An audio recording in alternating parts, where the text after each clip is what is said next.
Welcome back to a new segment, which is our artist playlist segment. Today, we are joined by Billy Lunn, the lead singer and guitarist for the Subways, one of my favourite bands, as you can probably tell from me going full fanboy. And the idea behind this segment is I have given Billy a number of parameters for tracks. Makes it sound quite clinical, but yeah, I've given him a few sort of ideas behind picking a track. Billy's then picked a track, and then we're going to go into a bit of discussion as to why those are the ones that have been picked. Right, so without further ado, we'll go straight into the first one, which I think is most relevant, obviously, to you guys as a band. My first request was your favourite track from your debut album. If you want to let us know what that was, and then and why. Yeah, sure. Well, this is really difficult because a lot of the tracks that I wrote for the first record span quite a number of years because before we recorded it, you know, I recorded Rock and Roll Queen when I was still in school. I was 16, 17. And then some of the later tracks I wrote, you know, the day before we recorded them in Liverpool with Ian Brodie at the helm. Like, I Want to Hear What You've Got to Say. That wasn't, you know, I'd never finished the lyrics or even like the structure of that song until right up until we actually recorded the song. There's one song that I wrote whilst I was working in a hotel in Wellington City. I used to collect the dirty sheets from the hotel rooms. I was my official title was linen porter. So I collect the dirty sheets from the hotel rooms. I'd bag them up, and then, you know, the delivery guys would pick up the dirty sheets and drop off the clean sheets, and then I'd sort of disperse them around the various cupboards in the hotel. And I ended up writing a lot of Young for Eternity whilst I was doing that job. I was up at like 5 a.m. and I'd work till like 2 or 3 p.m. and then I'd go home and I'd just play guitar all day. And I came home one day after working at this job, and I saw my mum sat in front of the telly looking really dejected and down, and as is my family's want, because we're all massive depressives. So we all have this propensity to sometimes just sit and stare into space and disappear into our own ennui. And I thought, I'm going to try and break this for her. So I popped upstairs, picked up my guitar, and I had that, like this idea sort of ringing around my head whilst I was working that particular day. And I wrote Mary. Yeah. And I went downstairs and I said to my mum, "How you doing? I'm back from work. I don't know if you've noticed. I'm here. I just written a little song for you," and I played her Mary, and she had a good cry. Because what I like to do is I like to mesh sad themes in really happy songs. So I wrote Mary for her, and then I performed for her, and she kind of had this like cry, and then she felt a lot better, and then we had a cup of tea and we just chatted through some things. So like I'm really pleased with the song Mary because it feels like that confluence between all my favorite inspirations, all my favorite artists that have inspired me over the years, like Smokey Robinson and the Miracles. My favorite track of all time is The Tracks of My Tears. And I always try and work something of that song into anything I'm writing. I noticed that because I've watched your sort of breakdown of the various incarnations of Rock and Roll Queen that you did on your Facebook page the other day. Unfortunately couldn't watch it live because I was actually recording something else, but it's so great. You can just sort of go to the Facebook brilliant. Page and catch up. I was sat there for like 2 hours watching it about 4 in the morning.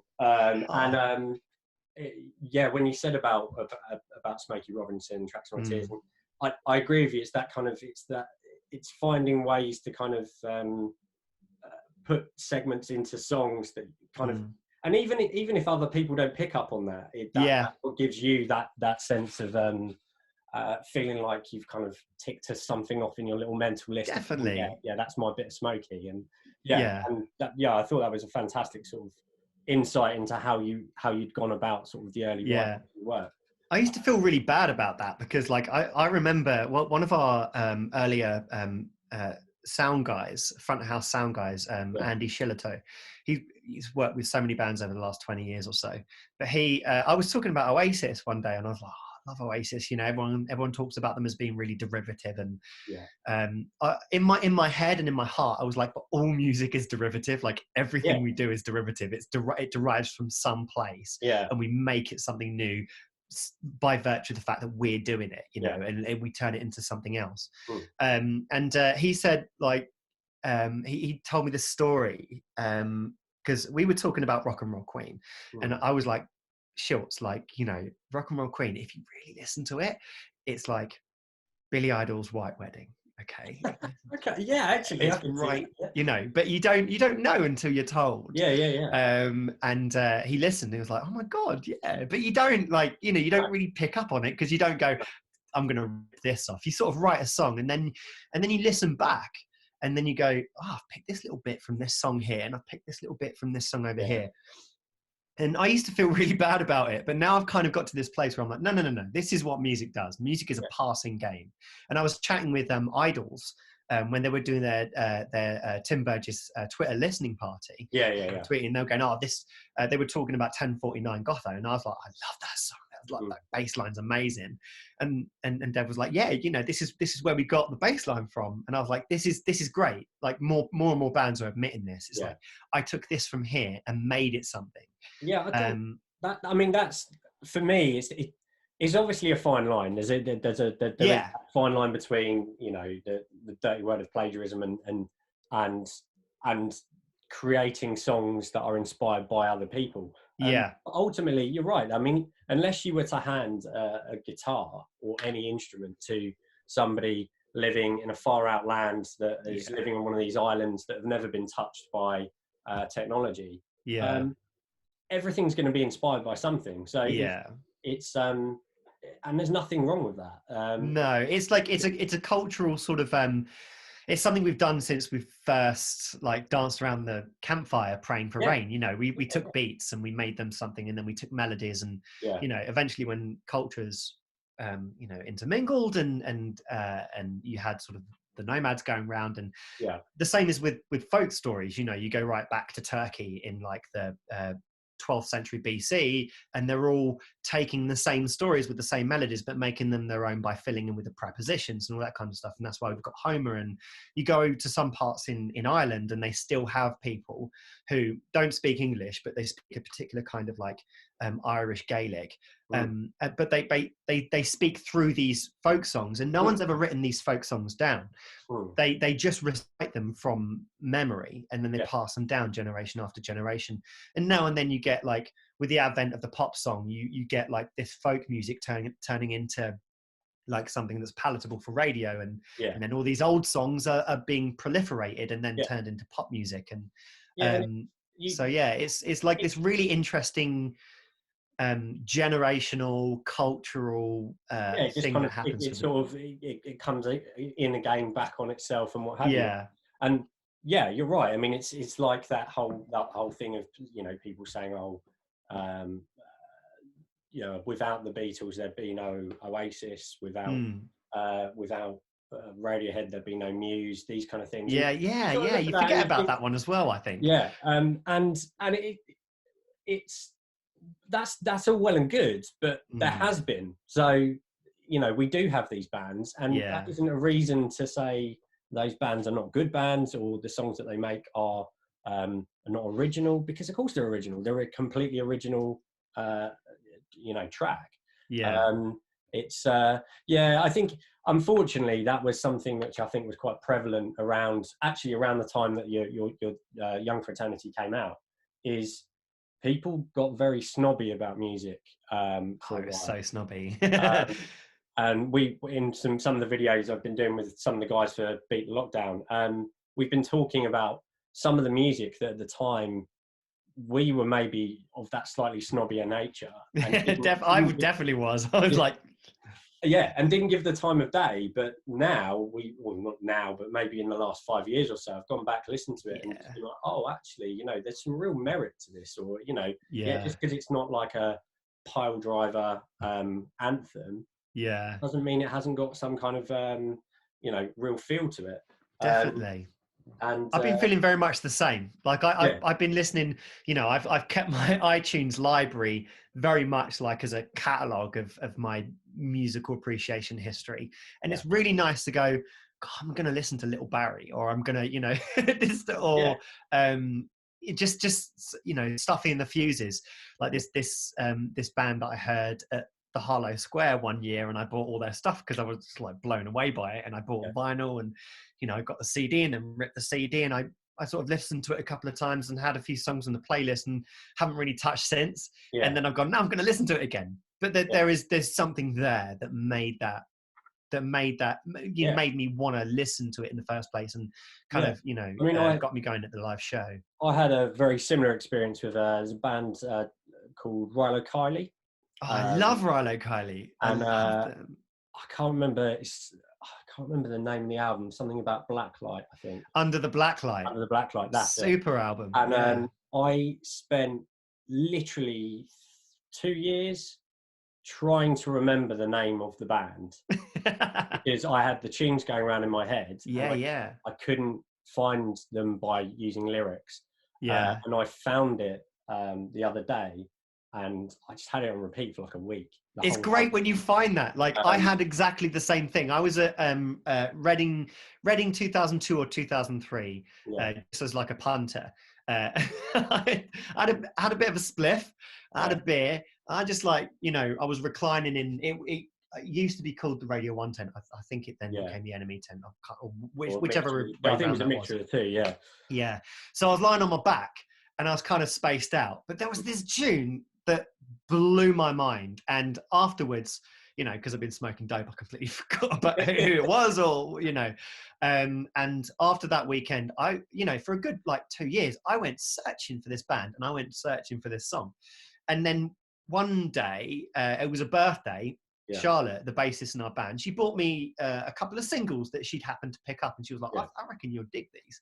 And I put one on, and it was the song, and I lost my mind. I was like, I found it, and it was Run Through by My Morning Jacket. Oh, right. As soon as it went do do do, I was like, this is it, and I just got taken right back to that moment when I was just lying on my back. Just blitzed out of my mind, and this music took me somewhere else, and I haven't been able to find it since. And I felt this real sense of loss up until that point, and then I was like, I found it. I would wake up on a daily basis and be like, oh my god, this is just irritating me so much. I know what it is, because those are serious hooks on that Under the Blacklight record as well. And that's the thing, and that's what makes it so much worse, is that you can envisage the song. And what you also start to do is you start putting lyrics in there where there aren't lyrics. So you start searching for those lyrics, and then you're like, well, that's never going away. That's going to stay in my head as being one of the lyrics until I hear the song. Yeah. Because you filled the gaps. Your brain is a pattern finder machine, and you're just like, I suppose that this is what the lyric was, or whatever. Yeah. But before we move on to the second track, I just very quickly, I have a bit of a sort of Mary thing as well. Cool. It isn't my favourite track from the album. My favourite track's With You. Oh, how lovely. Which, is one of my favourite songs of all time. Got me through a lot of different types of things. Really formative part of my life. So I think the album came out, I would have been 18 at the time, and those latter teenage years and early 20s years, obviously so much going on, you're making so many choices, you're doing so many things, you're shaping yourself as a person, and through breakups or parties, or showing people bands that I was really into and stuff like that. With You it was the track that no matter what playlist I made on my iPod or whatever, that was always on there. Oh, it's amazing to know. But Mary always meant something to me, because my musical background, in terms of where my musical taste came from all sorts of places, but my biggest taste maker, if you will, was my mum. when Mine too. when I was really young, she was a radio DJ. Oh wow! And she worked. It was, you know, she worked in sort of local radio. She did some sort of localized BBC stuff. But Yeah. I remember at one particular time she was I think she was head of music for this particular local radio station, and she'd get all the demos in and all this kind of stuff. And it was just so cool to have a mum that not only was bringing me up on Queen and Bowie and telling me all these Mine stories. too. Yeah. And telling me all these stories about when she, you know, went to Queen gigs and, you know, and Great. seeing Def Leppard at, you know, tiny venues and stuff like that. But then she was also saying to me, "Oh, I've got this new Oasis track. Here you go." And that when I would go to friends' houses, you know, their mums were great. You know, sort of making dinner and bringing it out for us all and be, "Oh, thank you," you know, the whole kind of Harry and "Oh, thanks, Mrs. Patterson." Sort of That's a great reference. But my mum was just special to me in that respect. She gave me this just vast array, and she, although I never went on to actually play music properly, I was in a band when I was around that age, and she gave me her bass guitar from when she was playing when she was younger. That's awesome. As my first bass guitar, which I think she'd named it the Count, and it had like pickaxe, and it just said Count on it at the top. Amazing. Yeah, it was amazing. But yeah, so when I had this album, obviously Young for Eternity, that I had such a, I felt such a strong affiliation to, because I put myself in your shoes and with the three of you, and through these songs I was kind of putting my own meanings to them, and then all of a sudden there was this song that was written about, you know, someone's mum, and I was like, oh, wow, it's like it wasn't cool. It's not cool. I mean, more so now, but like at the time, it wasn't cool to like think your mum was cool. No. And it was so nice that there was a band that I loved that were popular, and they were writing a song about the mum. Oh, that's so nice to know. That's wicked. Right, so we're going to number 2. Cool. So this I believe, I think, let me just double check. Yeah, so this is the last of the tracks I asked you to pick for from your own back catalogue. Although not necessarily this one had to be from your own back catalogue, but I would imagine for most people it would be. Yeah. Which is your favourite track to play live. Yeah, and that's We Don't Need Money to Have a Good Time, which is off our third album, Money and Celebrity. And this song, like, when I wrote Money and Celebrity, I kind of forgot how to write a song. I would wake up and I'd try and string ideas together, but I was at a loss to find anything that worked. And I started going out a lot, because I thought if I'm not finding anything that's usable in a song, nothing sort of out of my natural domestic lifestyle is sort of, you know, inspiring enough to be turned into a song. And now I, you know, with a better pair of ears and eyes and brain, I know that you can make a song out of anything really. But I started going out a lot, and it was it was an aid of my friend who had just lost his job. We decided to go to this bar called Billie Jean's in the town where I still live, in Hertfordshire. Unfortunately, Billie Jean's is now, you know, as is bloody typical, been turned into luxury flats. But it used to be the place where you go to if you really wanted to listen to some proper 80s pop hits and just get absolutely hammered on apple sour shots, which I love doing. We had a place like that. I mean, I didn't grow up in Reading, but I moved there when I was 18. Right. And lived there until last year. There's a place in Reading called the After Dark Club, which is just exactly that. Like, not your kind of reflex 80s, but proper 80s kind of tracks. Indulgence, and you just get lost in it. And that's why we decided to take him there, because it was a nostalgia-driven night because he just lost his job, and we thought, let's indulge ourselves a little bit. Let's get hammered and dance some proper classics. Yeah. So we took him to this bar, and we're dancing away, and we're buying him his drinks because he's lost his job. Yeah. And we didn't want him spending anything. And I was back then. I was always buying people drinks anyway because I wanted to drink everyone under the table. I was like, I'll get these in. Yeah, we're all having 4 shots, so I can have 4 shots. Yeah. So about halfway through the night, he was like, look, thank you so much. This is really nice of you, but I can't have you guys buy me any more drinks. I'm going to go home and I'm going to play some FIFA. And a few of me and my mates were just like, see, we're going to come home with you. We'll pick up some beers from the off license and we'll play some FIFA. And we were just getting our coats, and he's still quite down because he started feeling really guilty that he's dragged us out of Billie Jean's, and we all made a big thing about taking him out. And then I saw this smile form in his face after he saw us with our jackets ready to go and play some FIFA. I was like, you feeling better? He's like, yeah. I just realised, okay, I've lost my job, but I've got you guys, and don't really need money to have a good time when I've got you guys. And I was like, shit. I need to go home, right? I said, I'm so sorry. I have to go. And I went home back to my flat, which is just around the corner from Billie Jean's, pegged it home, sat down, hit the C sharp on my guitar and went, this is it. Do, do, we don't need money to have a good time. And I was like, this is it. I can write again. I can write. And I wrote the whole song in about 10 minutes. I messaged Charlotte and Josh. I was like, we're back on.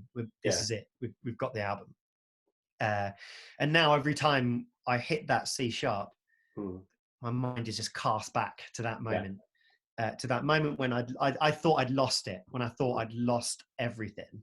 My ability to do the thing that made me most happy in my life. And every time I hit that C sharp, everyone knows what song I'm about to start. And the bodies just start moving. And there is just like a full 3 minute and 30 second, however long the song lasts, of just spine tingling euphoria when I'm playing that song.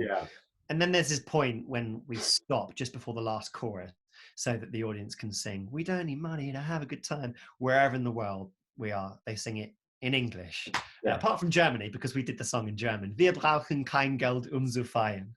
That's our little Beatles kind of like, we'll do this one in like Hamburg years. But it's, I can't play a set without it because I need that hit. That's my favorite song to play. Well, I imagine, as I say, not being a recording artist myself, I've not had that type of penny drop moment, but you hear a lot of artists, going through, maybe pushing an album for 5, 6, 7 years, trying to get it somewhere, and then they've usually then got a bit of material, or because they're just on that up, they're starting to write songs about that. Or their first trip abroad with the band and stuff like that. And then they hit that third album, it's like, whoa, okay. And things like that happen. So I can imagine, like, I was really interested actually, because when I saw that was your choice, I was a little surprised, but the story makes it make complete and utter sense. Not because it's not a good live track, because you're completely right. If you've ever been lucky enough to go to a Subways gig, as I've been to probably too many, it is a track that just gets everybody going. But traditionally, obviously, certainly when you play live, there tend to be tracks that maybe you're a bit more out in the crowds. Rock and Roll Queen is like, we always end the set with Rock and Roll Queen because everyone just goes crazy wherever we are. Well, even if we've had a terrible gig, that usually pulls everyone back. So I see, for me, the one that I always, whenever I've seen you, I always remember you sort of climbing the walls, and I think I helped you get up to the balcony once in Bristol Academy. Oh, fantastic! That's always a good one. And that was always with you. There's always like a probably like a 5-minute point in the middle with you, where you sort of disappear off, and you can just where has he gone? That they do. Josh is always just like, now, like he looks like he's really into it, but through his hair, he's like, what's he doing now? Yeah, where's he gone? I love that little snippet from the again from the thing the other night, the Rock and Roll Queen thing, where it was, I think you were talking about Kendall calling. Right. And you disappeared off into the crowd to do the whole jump in the mud thing. And Josh was just Josh basically just said that he looked to the side and just went, it's all right, he's gone, he's dead. Let's just go. He's finished. Yeah. But yeah, I can imagine there are times when like, oh, come on, where is he? Yeah. But now you said that story, I mean, that makes complete sense, and it's so nice to kind of have that colouring in of how a track comes about, because obviously you'd had this album you'd had in your head for quite some time, for eternity.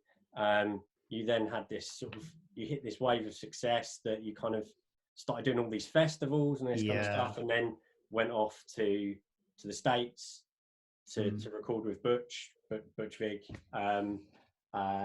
We were so lucky to have got Butch. I mean, it was just, going out to America. The All or Nothing was written in America as well, so it felt right to record in Los Angeles, because we'd spent a lot of time there, and I'd listened to, especially when you're in LA, you spend so much time in taxis. So I'd be listening to the taxi, the radio, the music that's being played on the radio in the taxi, and I'd be like, why do songs sound so much louder here? Like, what is it about the production, about the songwriting, about the sonics, like that makes it such? And I, having come from working with Ian Brody in Liverpool, and from a scene that was quite, a lot of the guitar lines were quite paper thin and very particular. I was like, I want fat guitars on this next album. And then after that, to have toured Young Fraternity and All or Nothing all over the world, and just to then dip, just to plummet, and I'm totally uncool in this sense, in that I'm absolutely willing to talk about what songs are about, or like how they come about, because the most important thing for me is that people understand what this is all about. We try and tear down the veils and the curtains between the fans and the band. We don't like those barriers. We think that's all sort of like a fabrication, and we don't do encores or anything like that, because it just feels a bit stage etiquette. It feels just a bit too forced, and we don't like doing it. So I think that's the problem. I think that's a bit of a misnomer, really. The whole kind of, we don't want to tell our fans what our songs are about. Because they will make their own decisions on that.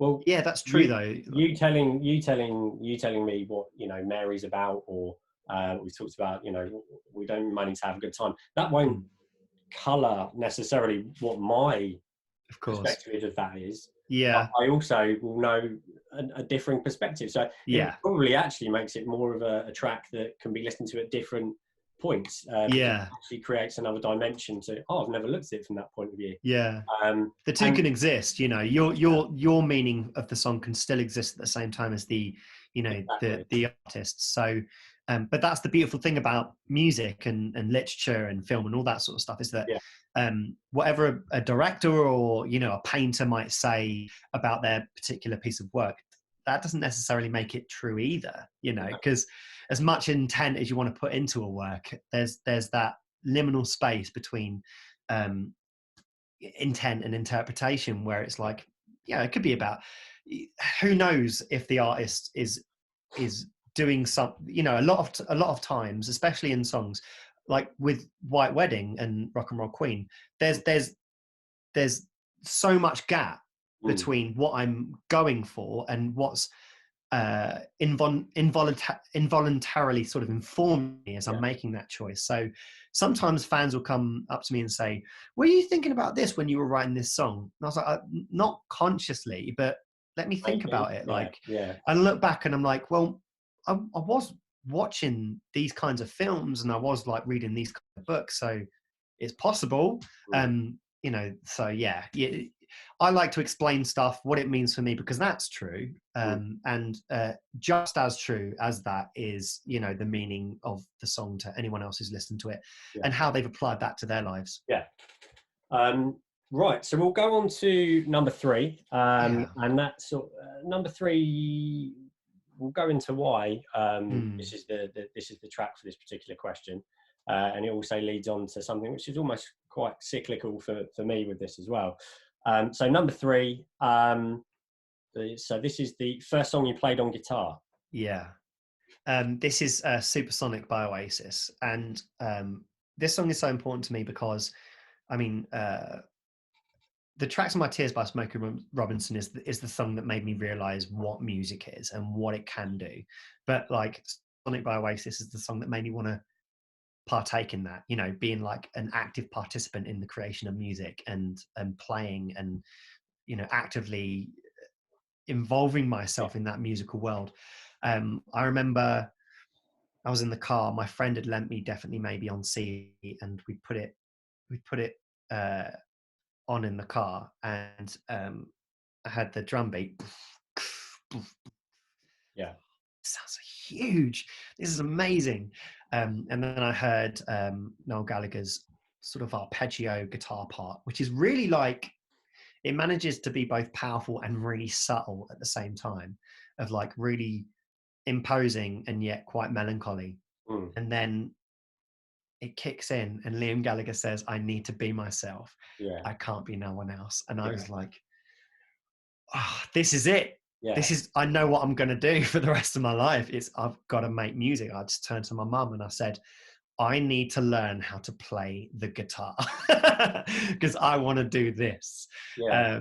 So yeah. I think to anyone who says, because throughout the years, obviously with, you know, through the Britpop phase and what have you with Oasis, there are some people that have kind of come and gone in terms of saying, or maybe they weren't the band that we thought they were at the time and what have you. But I think exactly what you've just said is exactly why they are so important to music, even now. Yeah. Which is they will have made a generation of people pick up guitars. Exactly. And want to be, whether or not you wanted to be this out there front man like Liam, or you just wanted to be able to play these sort of crashing guitar riffs. That's what they did for music. Totally. They stomped their way into the music scene. I mean, I remember a good friend of mine who was into sort of a lot of the house music, a lot of the raves and all that sort of stuff. Yeah. And he used to DJ and go to a lot of the warehouses where a lot of the illegal raves were going on. And he was, you know, big guy in that scene. And he remembers when Oasis stepped onto the stage, and it was a group, because, you know, before that, guitar music was kind of like, you know, it's not cool. It's not, you know, it was way past 70s punk, and then you had sort of the 80s pop, synth pop, and then you had like this real sort of ballady stuff. And then the underground music was the dance music, and then Oasis came forward, and they were like these lads who knew what they were doing, knew what they were about, and they were like, you know, they changed what it meant to be a rock star in a rock band. And the ironic thing is that a lot of people who were influenced by Oasis, you know, they do the whole Liam Gallagher thing, you know, and it was, you know, that band were all about just being yourself, you know, breaking down this idea of like presenting a front, and just going, you know, letting the chips fall where they may. Like, this is how I'm thinking. This is what I'm thinking at the moment. And I'm going to say it. And this is what rock and roll is all about. And that's, they kind of harbored that punk attitude, which I really, really respect. But yeah, it just taught me that song in that moment, regardless of what happened to Oasis afterwards and all the records that they made afterwards, which I still, you know, there's still a chamber in my heart for those guys and those records.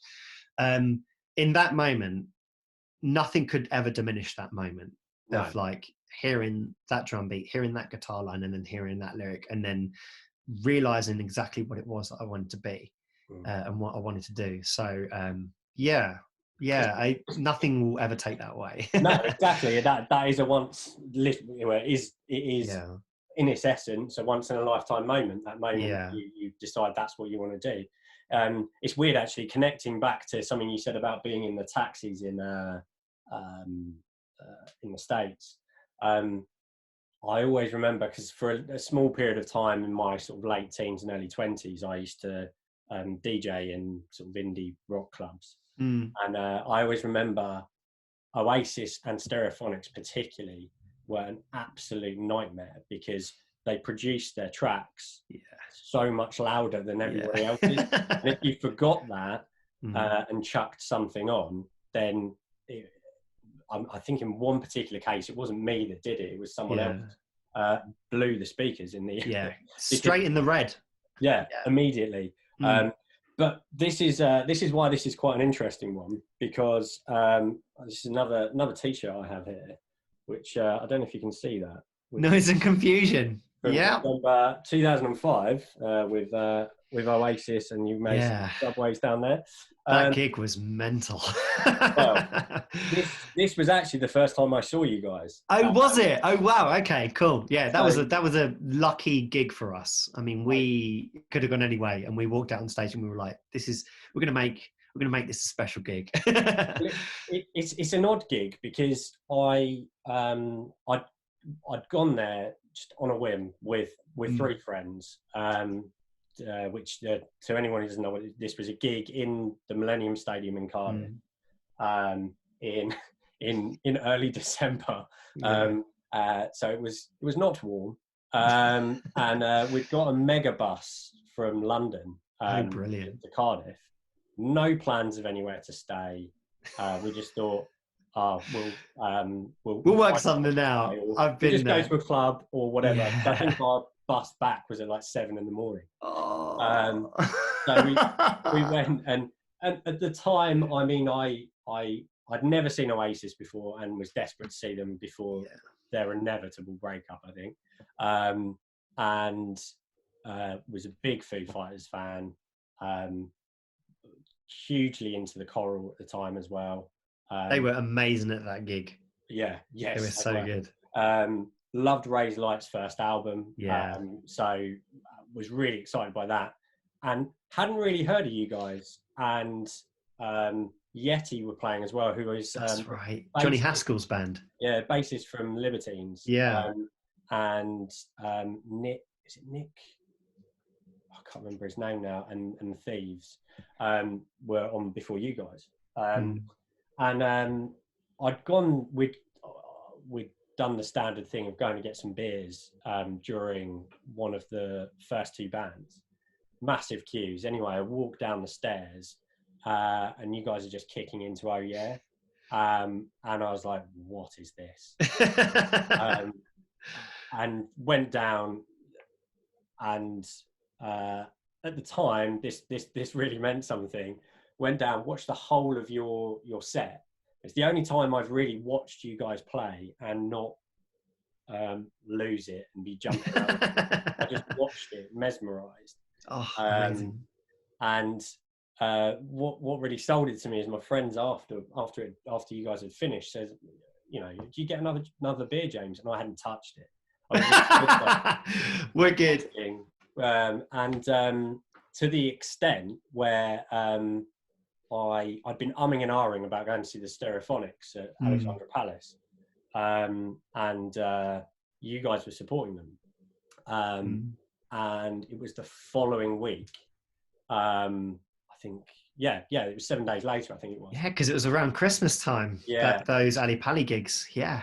Yeah. So I convinced a couple of my friends to go with me, because that Phonics album I adored. Absolutely. That was amazing, that album. Well, that was so good. I think what was so nice about it is they came out and said that we just went into a studio and recorded as live, and it was like 3 days they recorded the tracks, the music for all the tracks, didn't they? And it was to anyone who doesn't know which album we're talking about, it's the Language, Sex, Violence, Other. Yeah. Beautiful front cover as well. You could see it everywhere you went. And it's I was like, yeah, brilliant. New bands that I decided that I'm really into. Stereophonics touring. I've to this date not seen them. Album I really liked, touring that album anyway. So watched you guys, you were great. And then Stereophonics came on anyway. I was stood by the I'd kind of moved from the front to just to the side. Yeah, I always go to the side. I'm always like, or by the sound desk. Always the best sound. Well, it's funny you say that because I was stood there on my own and sort of in this t-shirt, and all of a sudden I looked to my left and you and Charlotte stood there. Oh, cool! And I was like, oh my god! Oh, so I sort of plucked up the coat to go. Oh, hi guys. Really loved it. I saw you last week at the gig as well, and fan for life kind of thing. And I was like, oh my god, you got a pen in your hand. Well, I think you'd signed a few things for people. Yeah. And, we're always armed with a Sharpie just in case. And I had nothing on me that I could get you to sign. And I was like, and I found this little tiny, like miniature, that sort of size Welsh flag. Oh, brilliant! That had fallen on the ground, and you signed it. I've still got it somewhere. I tried to get it out before the video. I would have loved signing that because my dad's Welsh as well. Yeah, so, I think I would have been like at the time. It was So I went from this situation where I had a really surreal thing of having no idea who this band was, and then a week later, having seen them twice, supporting 3 of my favourite bands of all time. That's wicked. And then I met them as well. So that was huge for me at the time. So love those stories. Quite glad that Oasis showed up on this list.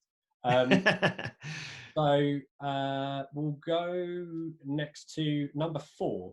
Yes. So the number 4 track is one that I think is going to be quite interesting for people that I ask this. So this is your guilty pleasure track. Yeah, I'm one of those losers that doesn't really go in for guilty pleasure. I'm like poo.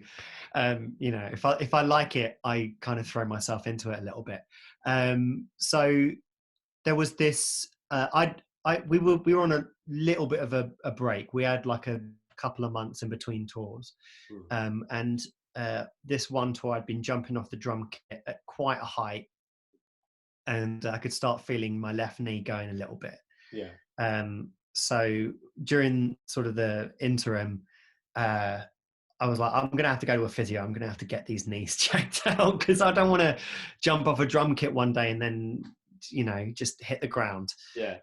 So I met this physio, and I'm on the sort of, on the bed kind of thing, and I've got my legs stretched out, and they're doing all these things to my body. So I'm lying down there, click, click, click, and then the other leg, click, click, click. Yeah, we think there's a problem with your back that's going down to your knee. So, because I've been jumping off the drum kits, landing, and my sort of a portion of my back that should be loose has been kind of locking in place. So they managed to click that out, and they're like, you're gonna have to do all this sort of stuff.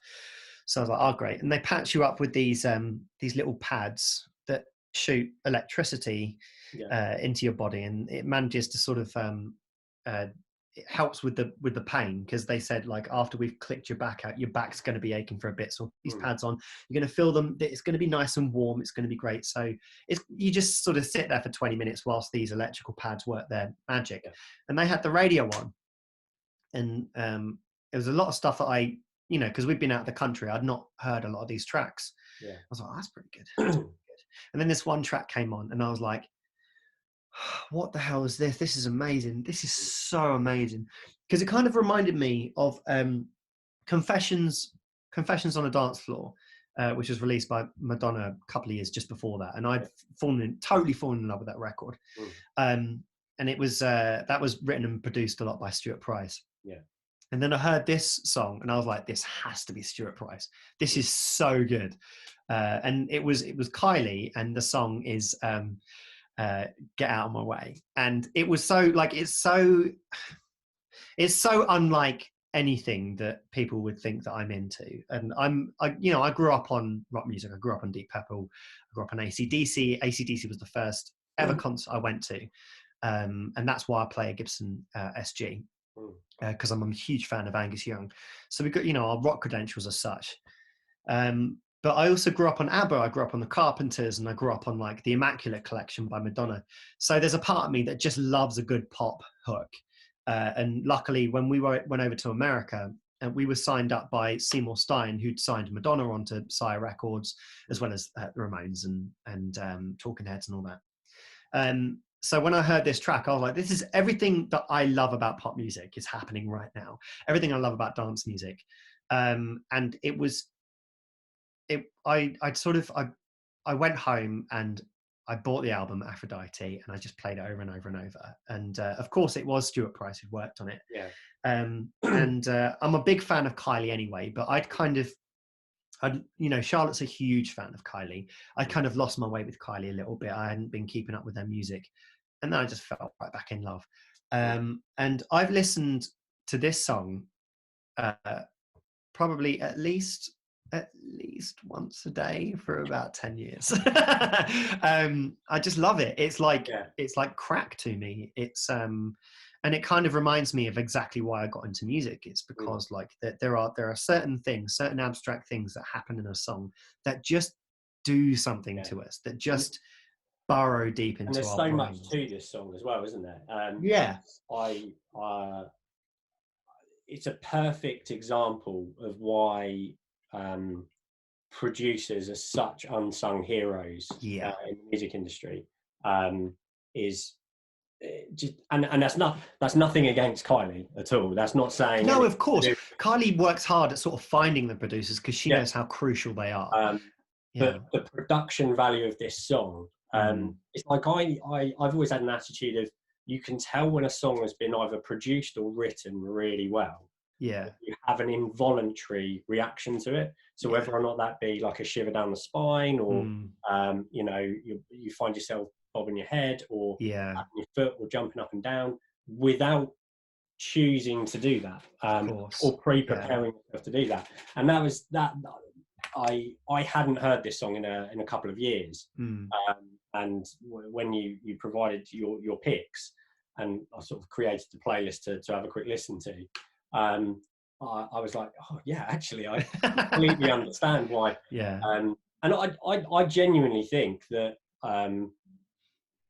the Kylie's early stuff, obviously the Stock Aitken Walkman stuff. Oh my God, majestic! Like you listen to I Should Be So Lucky. There are 3 key changes before it even gets to the chorus. I mean, these guys are geniuses at songwriting. And the thing is, it's over time. But what's so good about 2 artists you've mentioned there, although there will be some hit and miss with regards to what they do, they evolve as artists. And obviously you mentioned Madonna and Kylie, is that you listen to I Should Be So Lucky and you listen to that, and they're worlds apart. Definitely. And not to the extent where you'd be like, oh, it's a different artist, but they have created that acceptance that artists can evolve through that. Absolutely. The reinvention of the artist, which I think like probably started with Dylan, and in sort of his sacrilegious transition from folk to Americana rock, but was really, I think, taken to new levels by David Bowie. He made like postmodern art into pop music like a thing. He made it kind of the Beatles, actually. They kind of like, they would dress a certain way for a certain record, but at the same time you can kind of like hear the kernels of maybe like Sgt. Pepper's in the latter tracks of Revolver. So you could see where they were going. But I think with artists like Madonna and Kylie, it's just like, right, this is what we're doing for this record. Like, we're doing a kind of cowboy pop, with music. And then we're kind of like, we're doing Buddhist dance with like Ray of Light. And then, Confessions on the Dance Floor is just kind of synth, the first. It's and the album as a whole is it Aphrodite? Is it Aphrodite? Yeah. The album as a whole is a well produced album. It's a good together album, and it's the epitome of like a professional producers and mixers coming together, knocking heads together, going, if this is going to be the best it can possibly be, in the 15th bar where the kick does that, like you can tell they doctored everything about it, and science. like a kind of science. And one of the great things about like my connection with this album is that the guy who's producing, the guy who's mixing our new album worked on Aphrodite, and I had no idea. Like I dropped a few tracks off at his studio. This is like a couple of weeks before coronavirus started becoming, lockdown was a thing. I popped by and I looked on the wall, and there are all the discs of all the various artists that he's worked for, like Muse and Foo Fighters and all that. And then there's Aphrodite. I'm like, hold up, like that's one of my favorite records. And he was like, how, what, you love Kylie? I'm like, I love Kylie so much. So it just feels like it's kind of working out, like everything's working out at the moment. I've always had this inherent distrust of anyone who claims to love music but sticks to one genre. It's too parochial, it's too like, it's so conservative minded. And you kind of like, I don't think you can ever have been open-minded enough to enjoy music as a whole if you've only ever liked one genre. It's always baffled me that people have that they're just depriving themselves of so much joy. Exactly. I mean, you mentioned Madonna, Ray of Light. I mean, one of my all-time favorite pop songs. And if you're like, no, it's people who produce black t-shirts or nothing, then you're never gonna have the joy of listening to that kind of music. Nah, totally.